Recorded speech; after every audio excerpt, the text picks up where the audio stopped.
বন্দি শিবির থেকে কবি শামসুর রাহমান।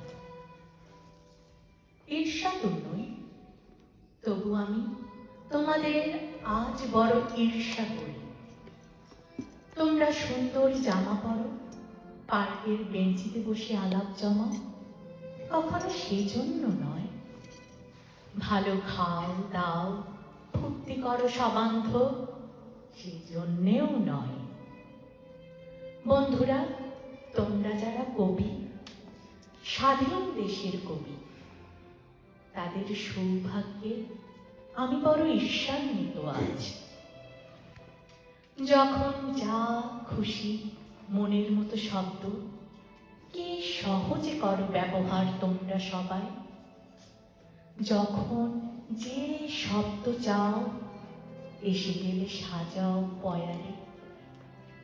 কখনো অমৃতাক্ষরে, ক্ষিপ্র মাত্রা বৃত্তে, কখনো বা সেসব কবিতা বলি যেন রাজহাঁস, দৃপ্ত ভঙ্গিমায় মানুষের অত্যন্ত নিকটে যায়, পুরায় আদর। অথচ এদেশে আমি আজ দম বন্ধ, এ বন্দি শিবিরে